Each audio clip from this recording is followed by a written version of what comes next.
साथ संगत जी, प्रेम से कहना, आज लगभग 1 साल बाद इसी स्थान पर दोबारा आप सबके बीच में इस समागम के रूप में शामिल होने का अवसर मिला है। इस इंटरनेशनल सेंटर के यही वेन्यू लास्ट ईयर जहाँ निरंकारी यूथ सिंपोजियम और फिर नॉर्थ अमेरिका का विशाल समागम हम सब ने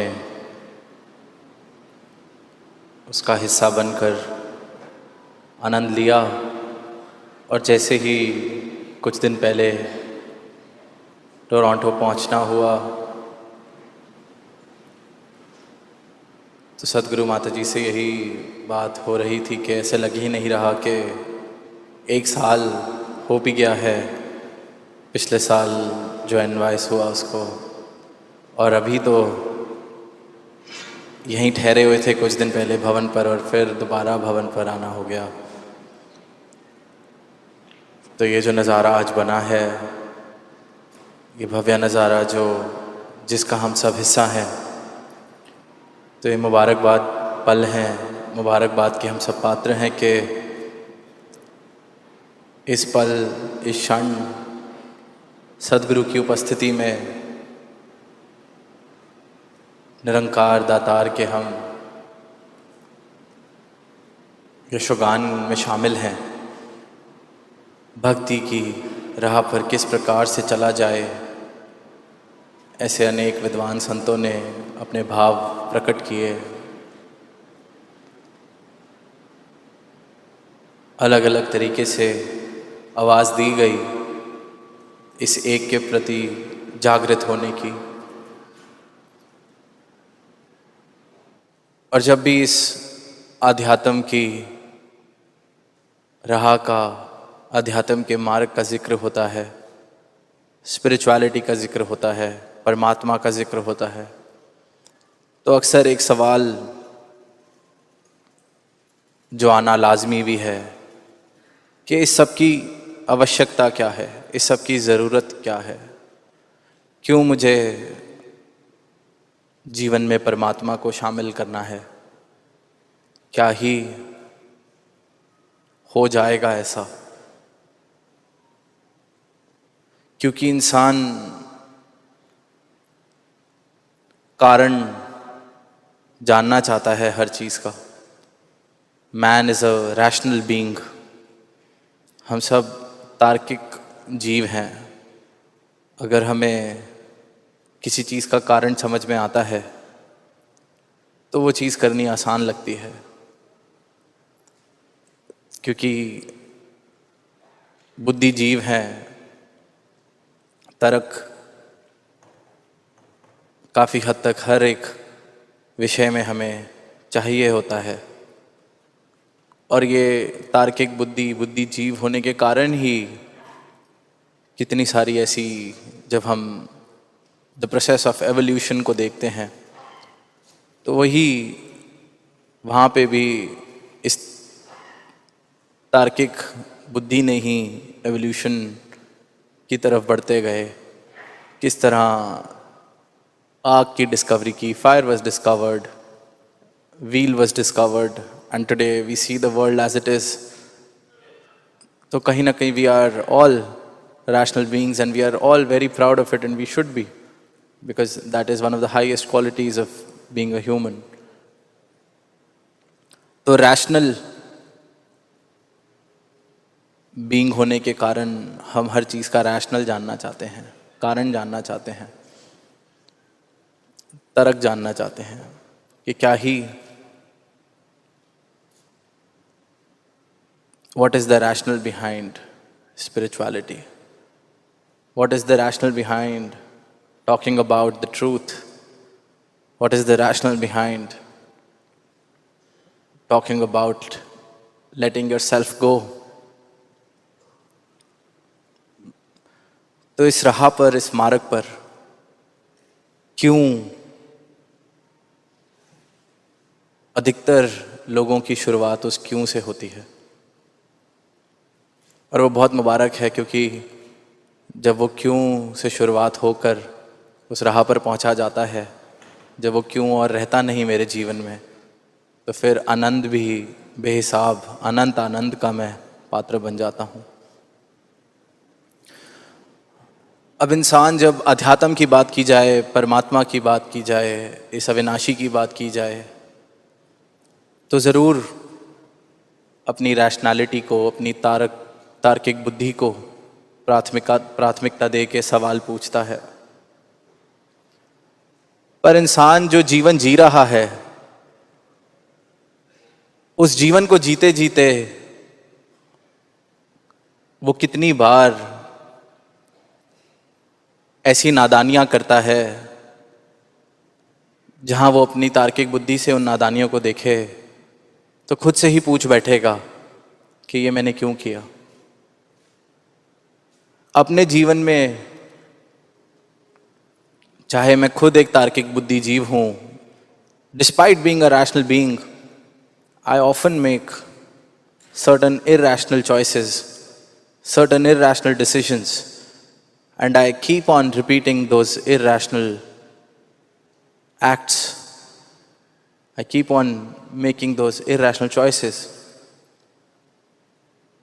मैं जहां कारण को इतनी प्राथमिकता देता हूं, वहीं फिर बेकार की कुछ ऐसी नादानियां हैं मेरे जीवन में। अगर मैं गौर से देखूं, हर एक इंसान अगर अपने जीवन में गौर से देखे, तो वो ये भूल जाता है कि मैं बुद्धिजीव हूं या तार्किक हूं। वो नादानियों को करता ही चला जा रहा है।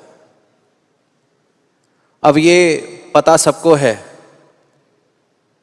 कि अगर जन्म लिया है तो इस शरीर की एक यात्रा सीमित है, मौत आनी है। पर जीवन जीते जीते कुछ ऐसे मैं डिसीजंस, चॉइसेस लेता हूं, जिनको देख के लगता है कि शायद इस बात से मैं बेखबर हूं कि एक सीमित यात्रा के लिए ये शरीर मुझे मिला है। और अगर रैशनैलिटी की बात की जाए, if I am a rational being, if I am a proud rational being, तो my decisions should be and my life choices should be in sync with the fact that I'm not here forever. अगर वाकई ही मैं बुद्धिजीव हूं, तार्किक हूं, तो इतनी बड़ी बात से जब मैं वाकिफ हो जाता हूं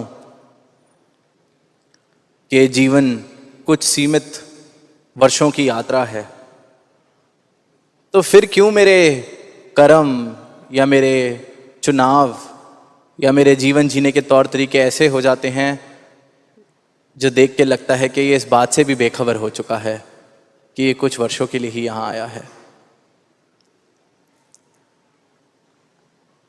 कुछ वर्षों की यात्रा में मैं सोचता हूं कि मैं ऐसे कुछ छाप छोड़ जाऊं जो हजारों साल तक दुनिया जिनको याद रखेगी, काम करेगी। पर मैं खुद मुड़ के ये नहीं देखता कि अपनी ही फैमिली की कितनी जनरेशन्स के नाम मुझे याद हैं जो मुझसे पहले जा चुके हैं। We talk about living a legacy, we talk about family names. हम इस दुनिया पर छाप छोड़कर जाना चाहते हैं।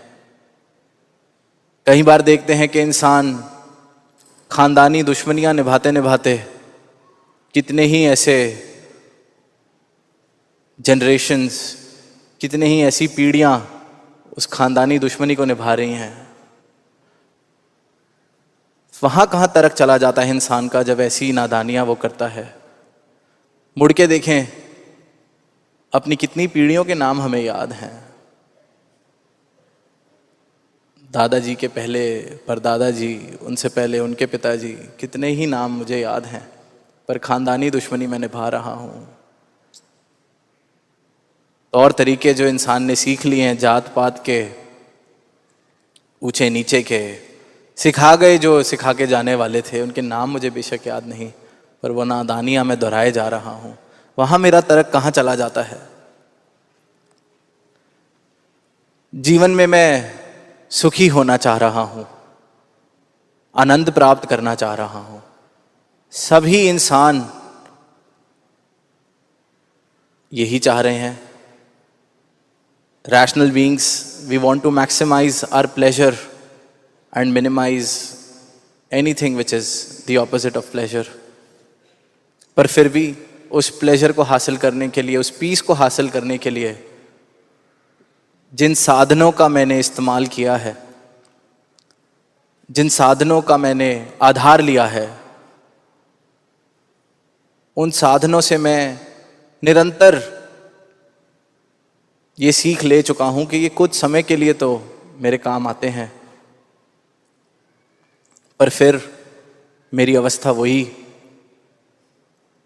सुकून फिर गायब, आनंद फिर गायब। पर फिर भी मैं उन्हीं साधनों की तरफ दोबारा दौड़ता हूं। वहां मेरा तर्क कहां चला जाता है? देखते हुए, जानते हुए वही गलतियां, वही नादानियां मैं दोहराता जाता हूं। पहले शायद एक अच्छी यूनिवर्सिटी में एडमिशन, मुझे लगा सब कुछ मुझे दे देगा अपने जीवन में जो मैं चाहता हूं। फिर एक अच्छी नौकरी, फिर अच्छा घर, अच्छा परिवार। मेरे साधन वही के वही, इम्पर्मानेंट, मिथ्या जिसको कहा गया है, माया जिसको कहा गया है। हर बार बस उसका एक रूप मैं बदल देता हूं। The object of my desire changes, पर मैं वही नादानी। हर चीज को प्राप्त करने के बाद कितनी देर तक मैं ये कह सकता हूं कि इस चीज ने इतने दिन तक साथ निभाया, इस चीज से प्राप्त किए गए सुख ने, आनंद ने इतने दिन तक मेरा साथ निभाया। पर फिर वही नादानी, फिर वही दौड़। तो हैरानी इस बात की होती है कि इतना तार्किक जीव, इतना बुद्धि जीव जो हर चीज में कारण ढूंढता है, वो अपने जीवन में जीते जीते अपनी नादानियों को क्यों नहीं देख पाता? इन नादानियों के पीछे का कारण क्यों नहीं पूछता कि मैं कर क्या रहा हूं? पढ़ता हूं कि जे सुख को चाहे सदा शरण राम की ले। सुख को चाहता भी सदा हूं, पर राम की शरण क्या है ये मैंने जानने का प्रयास भी नहीं कभी किया। कबीर सब जग निर्धना, धनवंता ना कोय, धनवंता सो जानिए, जापे राम नाम धन होए। धनवंता में ही होना चाहता हूं। कोई नहीं ऐसा इंसान मिलेगा जो कहेगा कि धनवान होना है और वो इनकार कर दे। पर फिर भी राम नाम धन सुना है, पढ़ा है, पर उसका कारण मैं जानना चाहता हूं। बहुत मुबारक है कारण जानना, पर उस कारण को जानने से पहले जो नादानियां मैं दोहरा रहा हूं, खुद से उसका कारण पूछूं कि मिल क्या गया, प्राप्त क्या हो गया। इस बार फिर क्यों उस नादानी को दोहराने के लिए मैं तैयार बैठा हूं। I am a proud rational being, then why am I being so irrational with my life choices? Why am I being so irrational with the way I'm living my life? जिन रिश्तों में प्यार की महक आ सकती है, प्रेम भरे पल जिए जा सकते हैं, प्रेम के साथ पूरी उम्र बिताई जा सकती है, सिर्फ और सिर्फ प्रेम का अनुभव किया जा सकता है जिन रिश्तों में, वहां पर भी मैं अपनी मैं को इतना बड़ा होने देता हूं कि कई बार एक छोटी सी बात कि उसने मुझे क्यों नहीं कहा, अब मैं भी बात नहीं करूँगा। पर इसमें खुद की तरफ देखें कि मेरा रैशनल बीइंग होना, मेरा तार्किक होना कहाँ चला गया? कौन नहीं चाहता कि रिश्तों में प्यार रहे, जीवन में प्यार रहे? वहाँ मेरा कारण कहाँ चला जाता है? वहाँ मेरा क्यों कहाँ चला जाता है? अपनी नादानियों से मैं ये क्यों नहीं पूछता कि क्यों ये नादानी दोहराई जा रही है? क्यों मैं ही बात नहीं ख़त्म कर देता? क्यों मैं ही जाके नहीं कह देता कि मुझे ये बात ठीक नहीं लगी, इसको सुलझा लिया जाए? जितना करीबी रिश्ता दुनिया में देखते हैं, उतनी ही ज़्यादा दूरी। अक्सर जब कोई मिलने आता है, बात करते हैं, तो देखते हैं कि भाई भाई में इतनी दूरी है कि किसी और तीसरे इंसान को बीच में बैठ के उन दोनों की बात करानी पड़ रही है। रेजोल्यूशन कराना पड़ रहा है। बाप बेटे में इतनी दूरी है कि दोनों में से किसी फैमिली फ्रेंड को आके बाप और बेटे को साथ बिठाना पड़ रहा है। सबसे करीबी रिश्ते, सबसे ज्यादा करीबी रिश्ते, जिन्होंने हमें जन्म दिया, जिनके साथ हमने पूरा जीवन बनाया, उनके साथ भी सीधे मुंह बात करने के लिए सहारा चाहिए कि कोई बाहर से आ जाए। इंसान यहां तक पहुंच गया, उसने कारण क्यों नहीं पूछा कि कारण क्या है। और इस अध्यात्म की बात होती है, परमात्म की बात होती है, सत्य की बात होती है, तो मैं कारण जानना चाहता हूं। मुबारक है, कारण जानना बिल्कुल मुबारक है, पर दास चाहेगा कि पहले अपनी नादानियों का कारण हम खुद से पूछें कि मैं क्यों कर रहा हूं, क्यों दोहरा रहा हूं, मिल क्या गया है, प्राप्त क्या हो गया है, और क्या ही प्राप्त हो जाएगा। और जिस वक्त अपनी नादानियों को ढूंढ कर, पहचान कर उसका कारण मैंने पूछ लिया, तो ऐसा हो ही नहीं सकता कि मेरे अंदर से सत्य को जानने की जिज्ञासा या पुकार ना आए।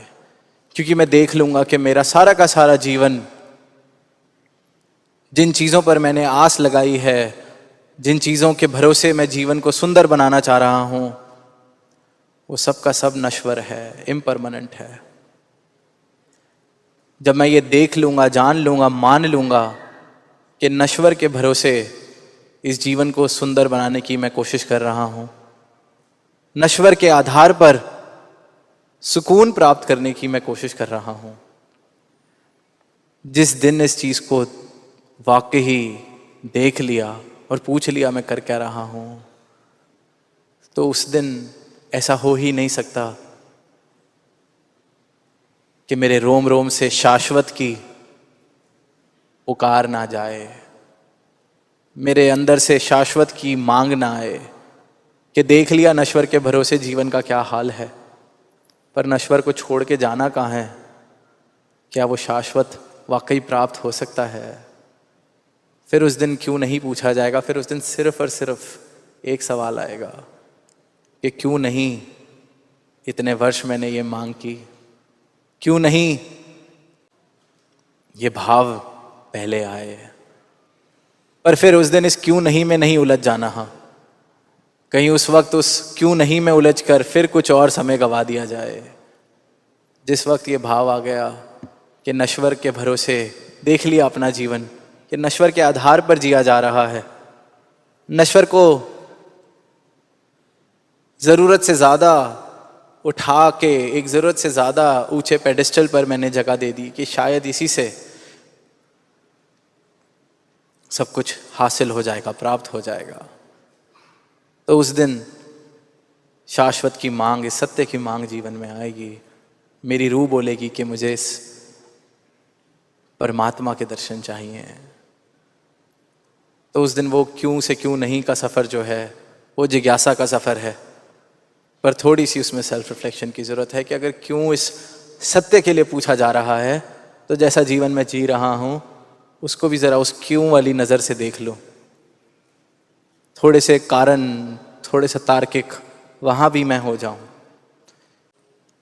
इंसान सोचता है कि परमात्मा का नाम लेना, धार्मिक होना इसलिए ज़रूरी है कि जब इस जीवन की यात्रा ख़त्म हो जाएगी तो ये आत्मा भटके ना, तो कोई मुझे मेरे कर्मों का फल देने के लिए किसी नरक में न डाल दे। तो फिर जैसे स्वर्गों के वादे किए जाते हैं वैसा स्वर्ग मुझे भी प्राप्त हो जाए। परमात्मा का नाम लेना या परमात्मा को जीवन में शामिल करना उस आफ्टर लाइफ का रिवॉर्ड समझा जाता है।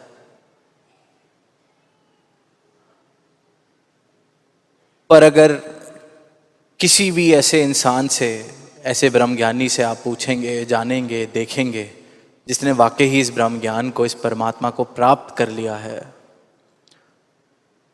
वो कहेगा उस अंतिम श्वास की तो अब चिंता ही नहीं है, सारा का सारा स्वर्ग यही मिल गया है, सारे का सारा आनंद यहीं मिल गया है, मुक्ति यहीं मिल गई है। तो धार्मिक होना, धार्मिक बातें कर लेना कतई नहीं है। धार्मिक सही मायनों में उसी को कहा जा सकता है जिसने वाकई ही इस सनातन सत्य को प्राप्त कर लिया है, इस इटर्नल ट्रूथ को प्राप्त कर लिया है। एक कहानी दास ने पढ़ी पीछे यूरोप में भी सांझी की कि एक ऐसे ही इंसान अपनी जीवन यात्रा पूरी करके अब वो खड़ा है दरवाजे पर, जहाँ दो दरवाजे हैं, एक स्वर्ग का एक नरक का, और उसका हिसाब किताब चल रहा है कि इसको कहाँ भेजा जाए। तो वो जो हिसाब किताब रखने वाले ऑडिटर, अकाउंटेंट, जो भी उनको हम कहना चाहें, वो लेखा जोखा कर रहे हैं उसका, और सारा निष्कर्ष निकाल कर उसको कहते हैं कि जैसा जीवन तूने जिया है, जैसे तेरे कर्म रहे हैं, तुझे तो नरक में ही जाना पड़ेगा। तो वो इंसान जिसका लेखा जोखा किया जा रहा था, वो सामने से बोलता है कि तुम होते कौन हो मुझे नरक में भेजने वाले? मैं तो सारा जीवन नरक में काट के आया हूं। मेरा पूरा का पूरा जीवन जितना मैंने जिया है, नरक में ही जिया है। ऐसा कोई काम नहीं है जो मैंने नहीं किया जो मुझे नरक की तरफ ना धकेले। लूटपाट, खून खराबे, सब कुछ करके आया हूं, खुशी के 2 पल भी नहीं देखे, तुम क्या मुझे नरक भेजोगे? मैं तो सारा जीवन ही नरक में काट के आया हूं। अब उनकी ईगो हर्ट हो गई जो लेखा जोखा कर रहे थे, कि इसने गिड़गिड़ाया नहीं हमारे आगे कि मुझे माफ कर दिया जाए, क्योंकि वो भी अब छोटे मोटे अकाउंटेंट नहीं, स्वर्ग और नरक का हिसाब करने वाले पूरी उम्र वेट करते हैं कि कोई आए ऊपर, फिर उसका हिसाब करें, फिर वो सामने हमारे बैठे, झुके, लेटे। अब उन्होंने अंदर से इस केस स्टडी को पेश किया, तो वहाँ से